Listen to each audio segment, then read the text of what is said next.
Increase ಮಾಡಿ 4 ಹಿಂದೆ pen ಎಳಿಬೇಕು.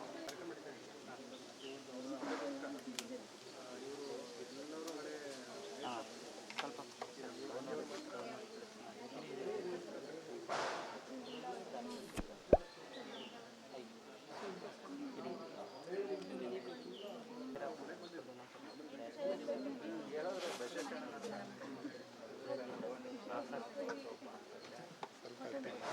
ಸ್ವಲ್ಪ ಸ್ವಾಪ್ ಮಾಡ್ತಲ್ಲ ಅದನ್ನೇ ಕೊಡ್ತೀವಿ.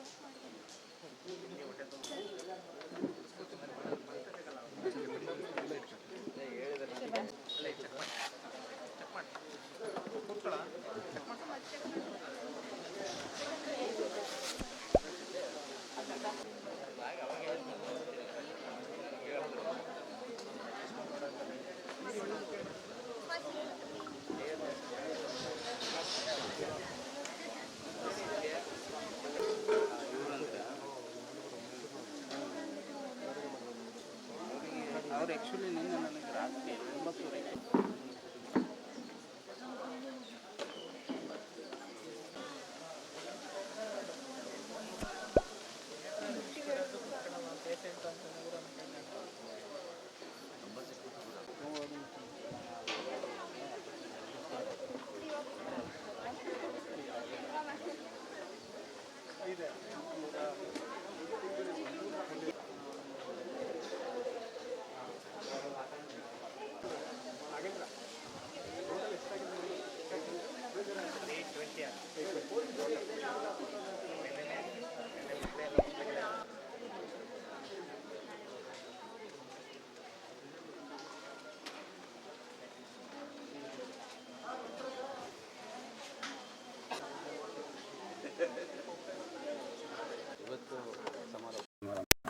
ಯಾವ ರೀತಿ ರೆಸ್ಪಾಂಡ್ ಮಾಡ್ತಾರೆ ಇದು 5 ದಿನಗಳ ಸೇವಾ ಇಂಟರ್ನ್ಶಿಪ್ ಫಾರ್ಮಾ ವಿಷನ್ ಕರ್ನಾಟಕ ದಕ್ಷಿಣ ಜೊತೆಗೆ NSS Sharada Vilas college of pharmacy ವತಿಯಿಂದ ನಡೆದಿರುವಂಥ ಕಾರ್ಯಕ್ರಮ.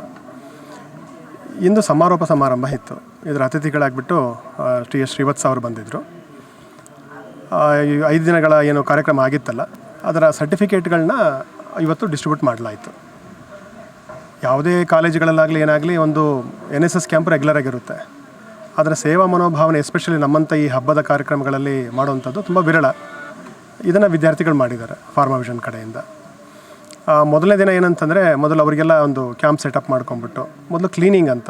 ಈಗ ನಿಮಗೆ ಗೊತ್ತಾಗಿದೆ ಸುಮಾರು ಸರಿ ಭಕ್ತಾದಿಗಳು ಬಂದಾಗ ಗೊತ್ತಿದ್ದು ಕೂಡ ಅವ್ರೇನು ಮಾಡ್ತಾರೆ ಪ್ಲಾಸ್ಟಿಕ್ ಹಾಕುವಂಥದ್ದು, ಪೇಪರ್ ಹಾಕೋದು, ಹೂಗಳೆಲ್ಲ ಇರುತ್ತೆ, ಅದನ್ನು ಕ್ಲೀನ್ ಮಾಡೋವಂಥದ್ದು. ಜೊತೆಗೆ ಸುಮಾರು ಜನಕ್ಕೆ ಬೆಟ್ಟ ಏರಬೇಕಾದ್ರೆ ಏನಾಗುತ್ತೆ, ನಾವು ಯಾಕೆ ಇದನ್ನು ಸೆಲೆಕ್ಟ್ ಮಾಡ್ಕೊಂಡಿದ್ದೀವಿ ಅಂತಂದರೆ ಇಲ್ಲಿ ಎಕ್ಸಾಕ್ಟ್ ಸೇವ್ ಆಗುತ್ತೆ ಅಂತ.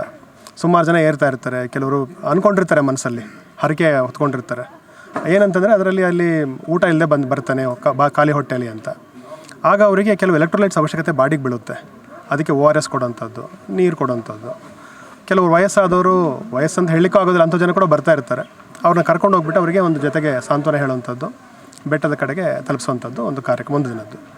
ಇನ್ನೊಂದು ದಿನ ಸುಮಾರು ಜನಕ್ಕೆ BP ಇರುತ್ತೆ, ಉದ್ವೇಗದಲ್ಲಿರ್ತಾರೆ, ಅವರು ಚೆಕ್ ಮಾಡಿಸ್ಕೊಳ್ಳೋಂಥದ್ದು. ಯಾರಿಗಾದರೂ ಗ್ಲುಕೋಸ್ ಬಗ್ಗೆ ಇದ್ದರೆ ಸ್ವಲ್ಪ ತಲೆ ಸುತ್ತಂದರೆ ಅವ್ರು ಕೂಡ ಚೆಕ್ ಮಾಡಿಸ್ಕೋಬೋದು ಬಂದುಬಿಟ್ಟು. ಪಲ್ಸ್ ಆಕ್ಸಿಮೀಟ್ರ್ ಅಂತ SpO2 ಚೆಕ್ ಮಾಡೋವಂಥದ್ದು.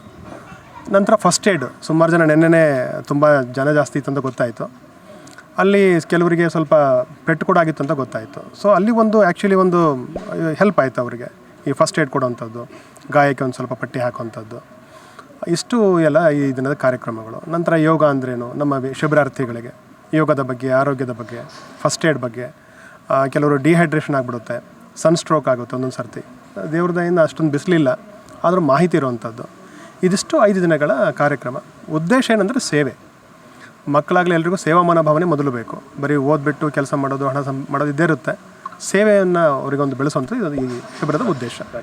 ಪ್ರಾಕ್ಟಿಕಲ್ ಆಗಿ ಶಿಬಿರದ ಉದ್ದೇಶ. ಸುಮಾರು ಎಷ್ಟು ಜನ ಪ್ರಯೋಜನ ಪಡೆದಿದ್ದಾರೆ ಸರ್? ಈಗ ಈ ಕಳೆದ ಈ 5 ದಿನಗಳಲ್ಲಿ 820 ಜನ ಇದನ್ನು ಪ್ರಯೋಗ ಪಡೆದಿದ್ದಾರೆ ಡೈರೆಕ್ಟಾಗಿ.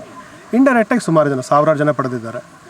ನಾವು ಇವ್ರನ್ನ ಲೆಕ್ಕ ಇಟ್ಕೊಂಡಿಲ್ಲ, ಯಾರನ್ನ ಇವ್ರು ವಯಸ್ಸಾದ್ರನ್ನ ಕರ್ಕೊಂಡು ಹೋದವ್ರನ್ನ ORSಗೆಲ್ಲ. ನಾನು ಹೇಳ್ತಿರೋದು ಬರೀ BP ಚೆಕ್ ಮಾಡಿ ತಪಾಸಣೆ ಮಾತ್ರ ಇರುವಂಥದ್ದು. ಸುಮಾರು ಸಾವಿರಾರು ಜನಕ್ಕೆ ಇದು ತಲುಪಿದೆ ಅಂತ ಅನಿಸುತ್ತೆ. ಜನರು ಯಾವ ರೀತಿ ಸ್ಪಂದನೆ ಮಾಡಿದ್ರು? ಜನರ ಸ್ಪಂದನೆ ತುಂಬ ಚೆನ್ನಾಗಿತ್ತು. ಇಲ್ಲಿ ಬಂದವರೆಲ್ಲ ತುಂಬ ಖುಷಿಯಿಂದ ಬಂದರು. ಆಮೇಲೆ ಹಬ್ಬದ ಸಡಗರ, ಆಷಾಢ ಮಾಸ, ಚಾಮುಂಡಿ ಕ್ಷೇತ್ರ ಬಂದರು, ನೋಡಿಕೊಂಡ್ರು. ವಿದ್ಯಾರ್ಥಿಗಳು ತುಂಬ ಖುಷಿ ಆಯಿತು. ಅವ್ರಿಗೆ ಅನ್ನಿಸ್ತು ಸ್ವಲ್ಪ ಯಾರೋ ನಮ್ಮ ನೋಡ್ಕೊಳ್ಳೋರು ಇದ್ದಾರೆ ಅಂತ. ಸಲ ನಮ್ಮ ಮಕ್ಕಳೆಲ್ಲ ಸ್ವಲ್ಪ ನಗ್ತಾ ಮಾತಾಡಿ ಕರ್ಕೊಂಡೋಗಿದ್ದಕ್ಕೆ ಅವ್ರಿಗೆ ತುಂಬ ಖುಷಿ ಮನೋಭಾವನೆ ಇತ್ತು ಅವರಿಗೆ. Thank you. ಯಾರು?